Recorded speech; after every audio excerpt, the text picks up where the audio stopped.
Hello guys, pharmacy में आपका स्वागत है। आज की वीडियो के अंदर हम कवर करने वाले हैं सेल डिवीज़न को। तो चलिए वीडियो को स्टार्ट करते हैं।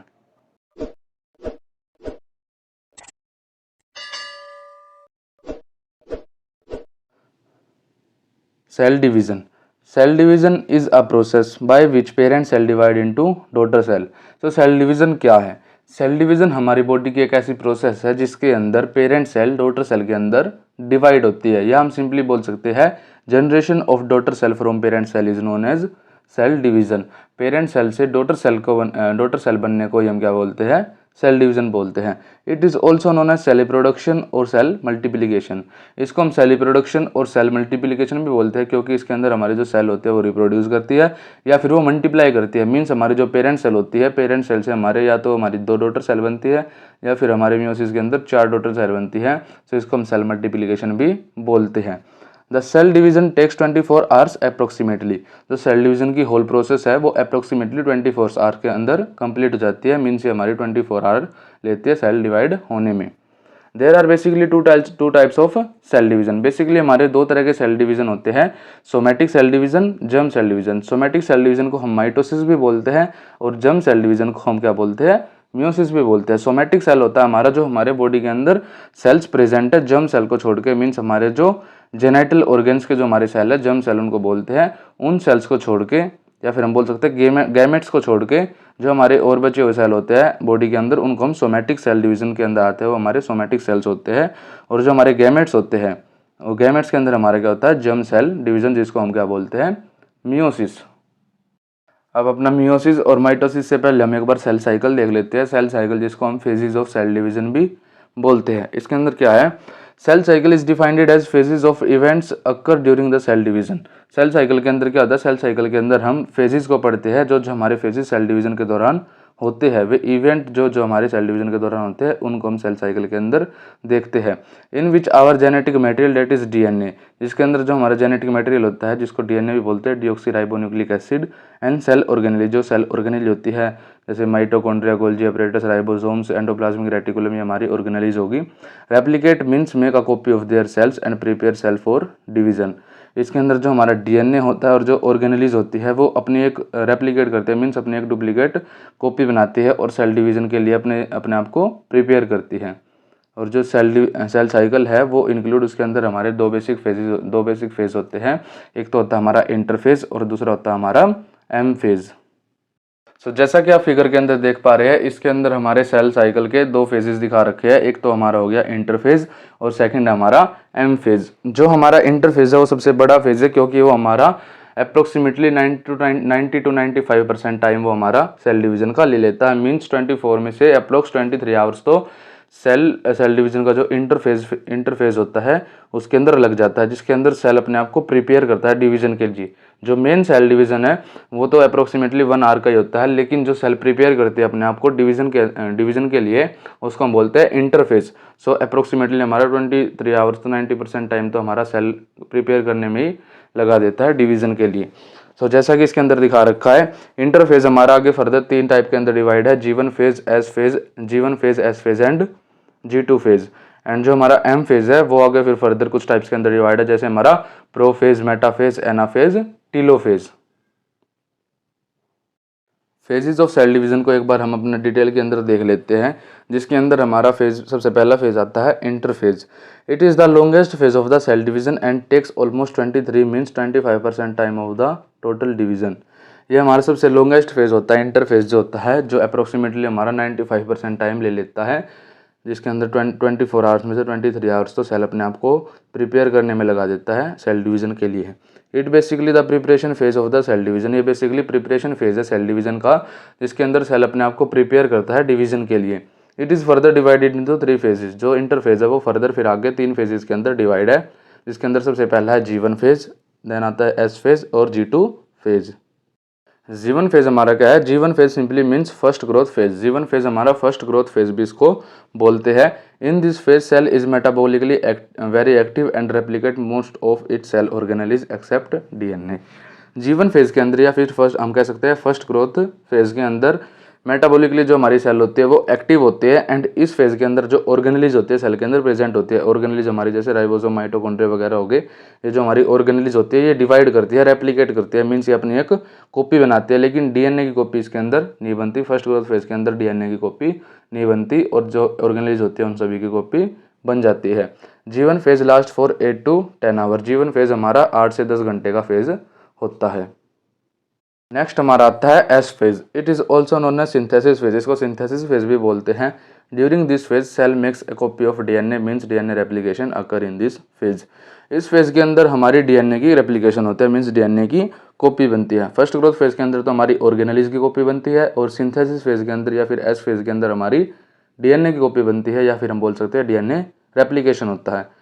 Also centrosome replicate in this phase. Also जो हमारा एक ऑर्गेनली होता है सेंट्रोसोम, सेंट्रोसोम भी हमारा सिंथेसिस फेज के अंदर ही रेप्लिकेट होता है। अब सेंट्रोसोम क्या होता है? सेंट्रोसोम हमारी एक स्पेशल ऑर्गेनली होती है जो कि सेल डिवीजन के लिए रिस्पॉन्सिबल होती है। जिस सेल के अंदर सेंट्रोसोम प्रेजेंट होता है वो सेल हमारी डिवाइड नहीं कर सकती। एग्जाम्पल जैसे हमारा हो गया नर्व सेल या फिर बोल सकते हैं न्यूरॉन। न्यूरॉन के अंदर हमारा सेंट्रोसोम अपसेंट होता है, इसी वजह से जो हमारा न्यूरॉन है वो डिवाइड नहीं कर पाता। जो हमारे ब्रेन के अंदर सीएनएस के अंदर जो न्यूरॉन्स प्रेजेंट होते हैं वो कभी भी सेल डिवीजन की प्रॉपर्टी शो नहीं करते क्योंकि उनके अंदर सेंट्रोसोम जो होता है वो अपसेंट होता है। इट लास्ट फॉर 8 आवर्स, ये 8 घंटे तक का होता है अप्रोक्सीमेटली एस फेज जो होता है। के अंदर से हमारे कई बार एमसीक्यू क्वेश्चन भी बन जाते हैं कि इन विच फेज डीएनए रेप्लिकेशन या फिर हम बोल सकते हैं कॉपी ऑफ डीएनए मिक्स, किस फेज के अंदर हमारी डीएनए की कॉपी बनती है। सो इसका आंसर हमारा आता है सिंथेसिस फेज या फिर हम बोल सकते हैं एस फेज। देन हमारा नेक्स्ट फेज आता है G2 फेज। G2 फेज के अंदर क्या है? It is known as second growth phase. G1 हमारा फर्स्ट ग्रोथ हो गया, G2 हमारा सेकंड ग्रोथ फेज होगा।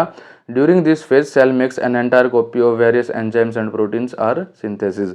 इस फेज के अंदर हमारे वेरियस जो सभी चीज़ की हमारी जो कॉपी हो गई, मीन्स ऑर्गेनल की भी हमारी कॉपी बन चुकी है, डीएनए की भी कॉपी बन चुकी है। तो इस फेज के अंदर सेल अपने आप को एम फेज के अंदर जाने के लिए तैयार करता है और जो एंटायर एंजाइम्स और प्रोटीन होते हैं वे सीक्रेट होते हैं इस फेज के अंदर। जो इंपॉर्टेंट सेल डिवीजन के लिए इंपॉर्टेंट एंजाइम्स और प्रोटीन्स हैं उनकी भी कॉपी बना ली जाती है और वे भी हमारे इसके अंदर सीक्रेट होते हैं, सिंथेसाइज होते हैं। G2 phase last for 4 to 6 hour, ये हमारा 4 से 6 घंटे का फेज होता है। देन हमारा सेकंड फेज आता है, सेल साइकिल का सेकंड फेज आता है एम फेज, जो कि हमारा अप्रोक्सीमेटली 5% टाइम लेता है सेल डिवीज़न का। ये हमारा मेन सेल डिवीज़न का फेज होता है। इसके अंदर ही हमारी जो मेन सेल डिवीज़न जो वर्ड है इसी के अंदर जो हमारी सेल डिवाइड करती है M phase. M phase is the final phase of the cell division. और कई बार बच्चे इसके अंदर कंफ्यूज भी हो जाते हैं। जो हमारा एम फेज होता है और जो मेटा फेज होता है, मेटा फेज हमारा अलग होता है और एम फेज हमारा अलग होता है। मेटा फेज एम फेज का ही एक टाइप होता है। एम फेज को हम मेटा फेज नहीं बोलते, इसको हम एम फेज ही बोलते हैं। M phase is final phase of cell division. It takes only 5% time of the total division time, approx 1 to 1.5 hour. इसके अंदर अप्रोक्सीमेटली 5% टाइम लगता है, 1 से 1.5 घंटा इसके अंदर लगता है। It is further divided into 2 parts, that is mitosis and meiosis. तो जैसा कि हमने पहले भी देखा, जो हमारा एम फेज है ये आगे फर्दर डिवाइड होता है माइटोसिस और मियोसिस के अंदर। माइटोसिस हमारा somatic cell division, meiosis germ cell division. M phase में हमारा सबसे पहला फेज आता है mitosis. Mitosis the somatic cell division और mitosis is the type of cell division where daughter cell produced exactly similar to the parent cell. Somatic cell division या फिर mitosis क्या होता है? माइटोसिस के अंदर जो डॉटर सेल प्रोड्यूस, जो डॉटर सेल जनरेट होती है वो एग्जैक्टली सेम होती है पेरेंट सेल के, having same number of chromosomes as the parent cell have. Mitosis के अंदर क्या होता है? जो डॉटर सेल प्रोड्यूस होती है, जनरेट होती है, उसको वो एग्जैक्टली सिमिलर होती है पेरेंट सेल के, और जो उसके अंदर नंबर ऑफ क्रोमोसोम्स होते हैं वो number of chromosomes parent cell के इक्वल होते हैं। मीन्स हम इसको एग्जाम्पल से समझे, जैसे कि हमने पहले भी पढ़ा होगा, ये हमारा होता है 2n is equal to 2n। इसके अंदर जो हमारी पेरेंट सेल होते हैं वो 2n होते हैं और जो डॉटर सेल होते हैं वो भी 2n होती है। लेकिन हमारा जो 2n is equal to n होता है, हम एग्जांपल से समझते हैं। इसके अंदर हमारा होता है मियोसिस। इसके अंदर number of chromosomes parent cell के अंदर जितने पेरेंट सेल के अंदर होते हैं डॉटर सेल के अंदर उसके हाफ हो जाते हैं, ये होता है हमारे मियोसिस के अंदर। लेकिन हम बात कर रहे हैं माइटोसिस की, तो माइटोसिस के अंदर क्या होगा? जो पेरेंट सेल के अंदर जितने क्रोमोसोम होंगे वही हमारे डॉटर सेल के अंदर देखने को मिलेंगे। जनरली हमारे 46 नंबर ऑफ क्रोमोसोम्स होते हैं। सो पेरेंट के अंदर भी 46 होंगे एंड डॉटर के अंदर भी 46 होंगे। इसी वजह से हम इसको क्या बोलते हैं? इक्वेशनल डिवीजन भी इसको हम बोलते हैं। It is also known as equational division and it occur in whole body except germ cell और नर्व सेल। ये हमारी पूरी बॉडी के अंदर पाया जाता है जो सोमेटिक सेल डिवीज़न होता है, एक्सेप्ट जर्म सेल और नर्व सेल को छोड़ के। जर्म सेल होती है हमारी गैमेट्स और नर्व सेल होता है हमारा न्यूरॉन। न्यूरॉन और जर्म सेल को छोड़ के न्यूरॉन के अंदर हमारा सेंट्रोसोम एब्सेंट होता है, इसी वजह से उसके अंदर हमारा सेल डिवीज़न नहीं होता। The whole process of mitosis is occur into 2 stages. जो होल प्रोसेस होती है हमारी माइटोसिस की वो 2 स्टेजेस के अंदर होती है, जिसके अंदर हमारा सबसे पहली होगी कैरियोकाइनेसिस या और दूसरी होगी हमारी साइटोकाइनेसिस, या फिर हम बोल सकते हैं माइटोसिस आगे हमारा फर्दर 2 टाइप्स के अंदर डिवाइडेड है, कैरियोकाइनेसिस और साइटोकाइनेसिस। पहला हमारा आता है karyokinesis. In this the process of nuclear division and occur in 4 stages. Karyokinesis के अंदर जो हमारा न्यूक्लियर होता है, न्यूक्लियस डिवाइड होता है। कैरियोकाइनेसिस और साइटोकाइनेसिस का मतलब यही है, कैरियोकाइनेसिस के अंदर तो हमारा जो न्यूक्लियस प्रेजेंट होता है, न्यूक्लियस डिवाइड होता है, इसको हम न्यूक्लियर डिवीजन भी बोलते हैं। और साइटोकाइनेसिस का मतलब है जो इसके अंदर हमारा साइटोप्लाज्म डिवाइड करता है, न्यूक्लियस के बाद फिर हमारा सेल डिवाइड करता है। सो कैरियोकाइनेसिस के अंदर या फिर हम बोल सकते हैं न्यूक्लियर डिवीजन के अंदर क्या होता है, ये हमारा आगे फर्दर 4 फेजेस के अंदर, 4 स्टेजेस के अंदर डिवाइड है। पहला जिसके अंदर prophase, metaphase, anaphase, telophase. Prophase हमारा क्या होता है, in this the early phase of cell division in which chromatin fiber condensed into chromosomes. Prophase हमारा अर्ली फेज होता है सेल डिवीजन का, जिसके अंदर जो क्रोमेटिन फाइबर्स होते हैं वे क्रोमोसोम के अंदर कंडेंस्ड हो जाते हैं, या फिर हम बोल सकते हैं क्रोमेटिन फाइबर क्रोमोसोम्स के अंदर चेंज हो जाते हैं, कन्वर्ट हो जाते हैं। The centrosome that replicate during as phase moves to opposite poles and makes spindle fibers। इसी फेज के अंदर जो हमारे सेंट्रोसोम होते हैं वो स्पिंडल फाइबर बना लेते हैं अपोजिट पोल के ऊपर जाके। And in late prophase nucleolus and cell organelle started disappearing. और लेट प्रोफेज के अंदर जब हमारा प्रोफेज खत्म होने वाला होता है, उसके अंदर जो न्यूक्लियोलस होता है और सेल ऑर्गेनेलीज होती है वे डिसअपियर होनी स्टार्ट हो जाती है। सो इसके अंदर हमारा क्या होता है प्रोफेज के अंदर, जैसा कि हम अपने सेल के डायग्राम से देखते हैं, ये हमारी होगी सेल। सेल के अंदर हमारा होता है न्यूक्लियस, और न्यूक्लियस के अंदर जो हमारा डीएनए होता है वो क्रोमेटिन फाइबर्स की फॉर्म में प्रेजेंट होता है, वो हमारा इस फॉर्म के अंदर प्रेजेंट होता है। ये हमारी होगी सिंपल सेल। फिर हमारा सेल डिवीजन के अंदर क्या होगा, जो हमारी सेल होगी सबसे पहले तो जो ये न्यूक्लियर एनवलप है, या हम बोल सकते हैं इसको न्यूक्लियस की जो मेम्ब्रेन है, न्यूक्लियर मेम्ब्रेन है, वो डिसइंटीग्रेट हो जाएगी, वो डिसअपियर हो जाएगी। और जो हमारे क्रोमेटिन फाइबर है वो हमारे क्रोमोसोम्स के अंदर चेंज हो जाएंगे, वो हमारे क्या हो जाएंगे, क्रोमोसोम्स के अंदर ऐसे चेंज हो जाएंगे प्रोफेज के अंदर। ये हो गया हमारा क्रोमोसोम के अंदर चेंज। जो इसके अंदर सेंट्रोसोम होता है वो हमारे अपोजिट पोल के ऊपर क्या बना लेगा, स्पिंडल फाइबर बना लेगा। ये हो गया हमारा प्रोफेज। प्रोफेज के अंदर क्या होगा, हमारा स्पिंडल फाइबर अपोजिट पोल के ऊपर बन जाएगा, और जो हमारा क्रोमेटिन फाइबर है वो हमारा क्रोमोसोम के अंदर चेंज हो जाएगा। देन हमारा नेक्स्ट आता है metaphase.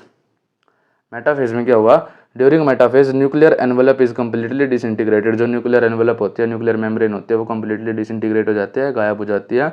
The spindle fibre of centrosome align them in straight line. जो हमारे स्पिंडल फाइबर होते हैं वो सेंट्रोसोम को एक स्ट्रेट लाइन के अंदर अलाइन कर लेते हैं।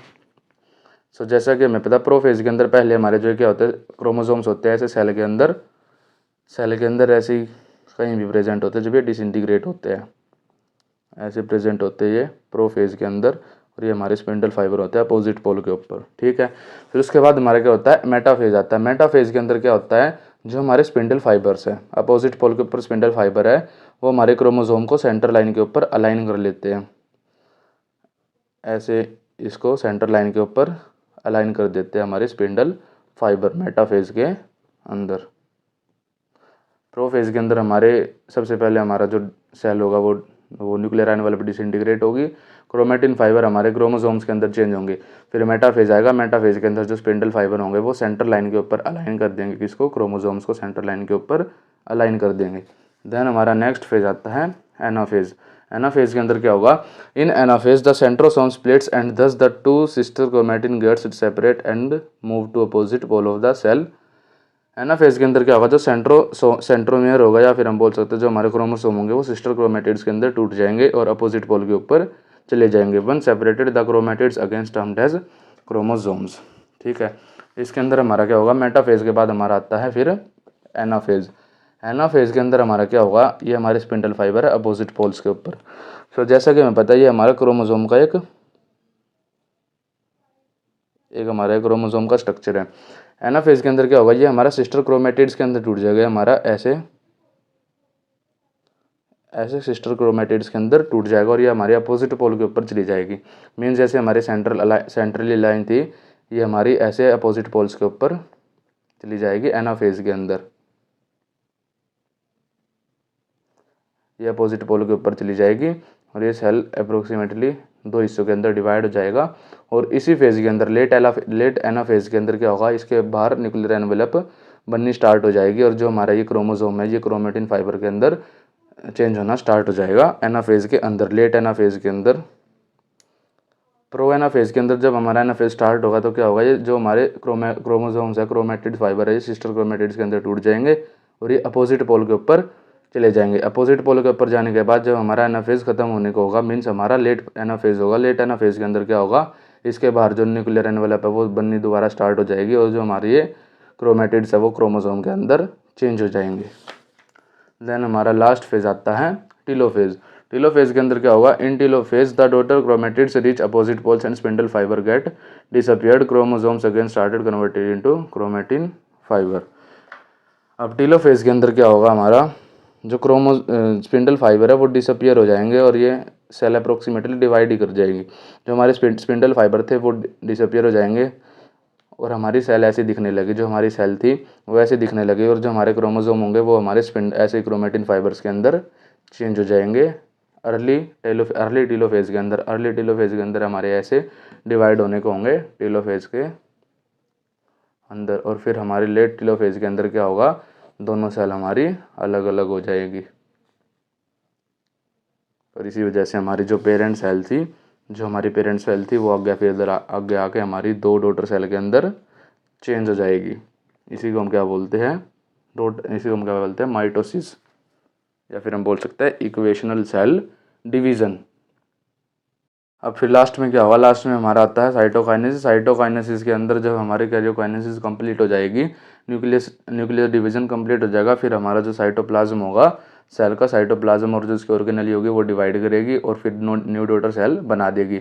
Each new daughter cell now again enter into interphase stage and cell division continues. अब वो दोबारा इंटरफेज स्टेज के अंदर आ जाएगी और सेल डिवीजन ऐसे ही चलता रहेगा।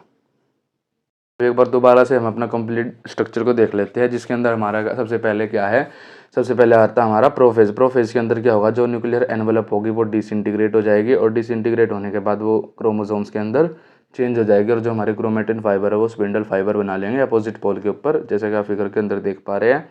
देन हमारा क्या होगा, देन मेटाफेज आएगा। मेटाफेज के अंदर क्या होगा, जो स्पिंडल फाइबर्स होंगे वो उसको सेंटर लाइन के ऊपर अलाइन कर लेंगे। सेंटर लाइन के ऊपर किसको, क्रोमोसोम को अलाइन कर लेंगे। मेटाफेज के बाद आएगा हमारा एनाफेज। एनाफेज में क्या होगा, जो क्रोमोसोम होंगे वो सिस्टर क्रोमेटिड्स के अंदर टूट जाएंगे और वो अपोजिट पोल के ऊपर चले जाएंगे। फिर आएगा हमारा टीलोफेज। टीलोफेज के अंदर जो हमारी स्पिंडल फाइबर है वो डिसअपियर हो जाएंगी और सेल हमारी 2 डॉटर सेल के अंदर डिवाइड हो जाएगी टीलोफेज के अंदर। फिर हमारा मैम फेज का सेकंड टाइप आता है मियोसिस। हमने अपना माइटोसिस कंप्लीट कर लिया। माइटोसिस के बाद हमारा आता है मियोसिस। मियोसिस क्या है, रिप्रोडक्टिव सेल डिवीजन और meiosis is a type of cell division where the total cell receives only half chromosomes of parental cell. Meiosis के अंदर क्या होता है, माइटोसिस के अंदर तो हमारा इक्वेशनल डिवीजन होता है, लेकिन मियोसिस के अंदर रिडक्शनल डिवीजन होता है।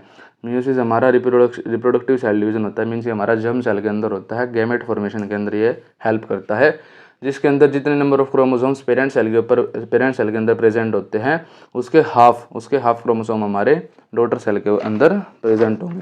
तो जैसा कि हमने इसके अंदर एग्जांपल के अंदर देखा, पेरेंट सेल के अंदर यदि 46 है तो 23 हमारे डॉटर सेल के अंदर प्रेजेंट होंगे। लेकिन माइटोसिस के अंदर हमारा क्या होगा, 46 पेरेंट के अंदर तो डॉटर के अंदर भी 46 होंगे। लेकिन मियोसिस के अंदर क्या होगा, मियोसिस के अंदर यदि 46 पेरेंट के अंदर है तो 23 उसके हाफ के किसके अंदर होंगे, डॉटर सेल के अंदर प्रेजेंट होंगे। Meiosis occur in germ cell, या फिर हम बोल सकते हैं sex cell found in male gonads, testis and female gonads, ovary. जो मियोसिस होता है या जब फिर जर्म सेल डिवीजन होता है वो मेल गोनाड्स के अंदर मिलता है। मेल गोनाड्स टेस्टिस हो गए एंड फीमेल गोनाड्स ओवरी हो गए, इनके अंदर देखने को मिलता है टू फॉर्म गैमेट्स बनाने के लिए। गैमेट्स जैसा कि हमें पता है, गैमेट्स होते हैं हमारे स्पर्म एंड ओवम। जो स्पर्म और ओवम होते हैं उसके अंदर पेरेंट सेल से हाफ नंबर ऑफ क्रोमोसोम होते हैं। 23 स्पर्म के अंदर प्रेजेंट होते हैं, 23 ओवम के अंदर प्रेजेंट होते हैं। अब इसको हम अपने एग्जांपल से समझते हैं। जैसा कि हमने 12th क्लास के अंदर हेरिडिटी वाले चैप्टर के अंदर पढ़ा होगा। स्पर्म के अंदर हमारे 23 क्रोमोसोम होते हैं, फिर ओवम के अंदर 23 क्रोमोसोम होते हैं, फिर आगे हमारा क्या बनाते हैं, जाइगोट, और ये दोनों मिलके हमारे 46 के इतने हो गए। ये फिर एक जाइगोट हमारी क्या बन गई, सेल। इसी वजह से हमारे रिडक्शनल डिवीजन होता है, म्यूसिस होता है, ताकि जो स्पर्म और ओवम है फिर आगे जाके जो जाइगोट बनाएंगे, जाइगोट के अंदर फिर से 46 हो जाएंगे, जितने नंबर ऑफ क्रोमोसोम्स हमारी सेल के अंदर होने चाहिए। ये दोनों मिलके हमारे क्या बनाएंगे, 23 46 हमारा बनाएंगे जाइगोट। जाइगोट के अंदर फिर 46 क्रोमोसोम होंगे। और यदि मियोसिस नहीं होता तो 46 स्पर्म के अंदर होते, 46 ओवम के अंदर होते, और फिर जो हमारे जितने हमारे सेल के अंदर होने चाहिए उतने हमारे प्रेजेंट नहीं होते। इसके अंदर फिर हमारे 92 क्रोमोसोम हो जाते। तो जितने 92 हमारे सेल के अंदर क्रोमोसोम नहीं होते हैं, 46 सेल के अंदर क्रोमोसोम होते हैं।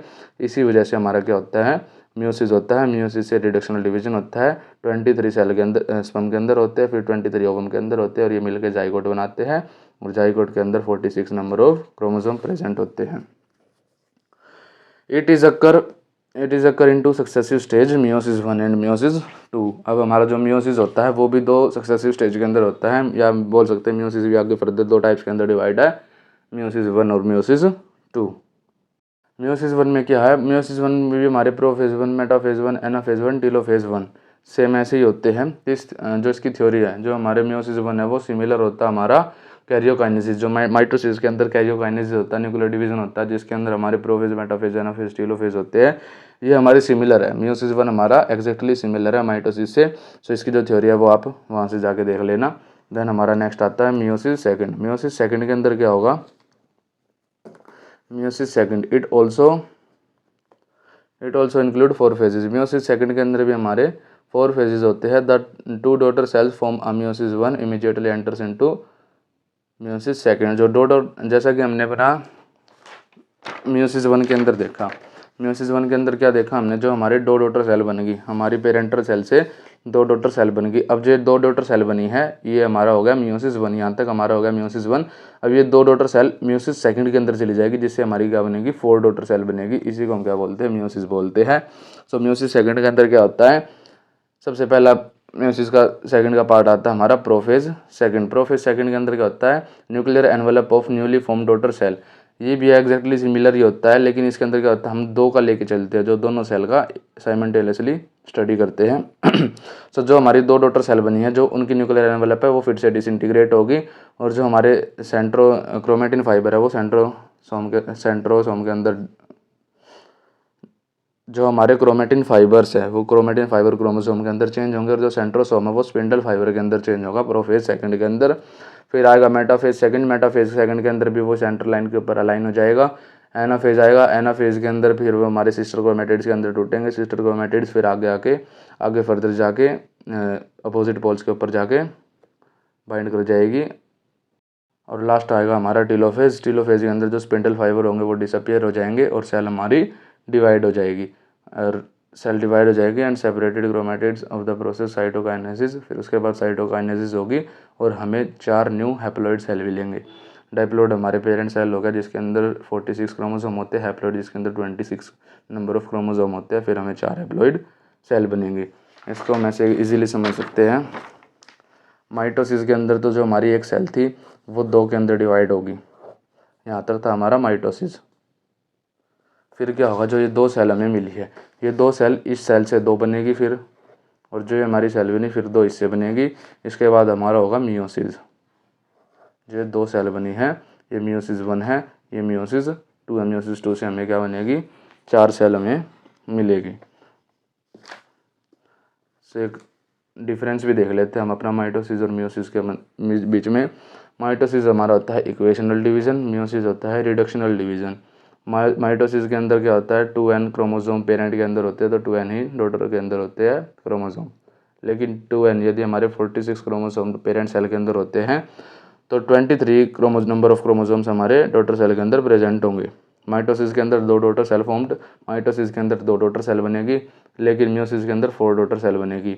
माइटोसिस को सोमैटिक सेल डिवीज़न भी बोलते हैं, और मियोसिस को जर्म सेल डिवीज़न भी बोलते हैं। सो अब ये हमारी आती है मियोसिस की मियोसिस का डायग्राम है। जैसा कि आप इसके अंदर देख पा रहे हैं, सबसे पहले हमारा है प्रोफेज 1। प्रोफेज 1 के अंदर जैसा कि दिखा रखा, जो सेल जो न्यूक्लियर एनवेलप है वो डिसइंटीग्रेट हो गया है, क्रोमोसोम के अंदर चेंज हो गया, और जो हमारा सेंट्रोसोम है वो स्पिंडल फाइबर के अंदर चेंज हो गया। फिर आता माइटोसिस के अंदर सेंट्रल लाइन के ऊपर अलाइन हो गया है। फिर एनाफेज के अंदर ये अपोजिट पोल के ऊपर मूव कर गए हैं, और टीलोफेज के बाद ये 2 डॉटर सेल के अंदर चेंज हो गए हैं। फिर ये 2 डॉटर सेल दोबारा से प्रोफेज सेकंड के अंदर आएंगे। प्रोफेज सेकंड के अंदर फिर इनकी दोबारा से सेंट्रोसोम होगा, जो वो न्यूक्लियर एनवेलप डिसइंटीग्रेट होगी, सेंट्रोसोम स्पिंडल फाइबर बनाएगा। ऐसे फिर मेटाफेज के अंदर सेंट्रल लाइन के ऊपर अलाइन होंगे, एनाफेज के अंदर अपोजिट पोल के ऊपर जाएंगे, टीलोफेज के अंदर फाइनली हमें 4 डॉटर सेल मिल जाएंगे। सो सेल डिवीज़न की वीडियो, आज सेल डिवीज़न हमारा टॉपिक यहाँ पे फिनिश हो जाता है, ख़त्म हो जाता है। सो आज की वीडियो के अंदर इतना ही। यदि आपको हमारी वीडियो पसंद आई तो वीडियो को लाइक करें, चैनल को सब्सक्राइब करें और अपने फ्रेंड्स के साथ भी शेयर करें। Thank you.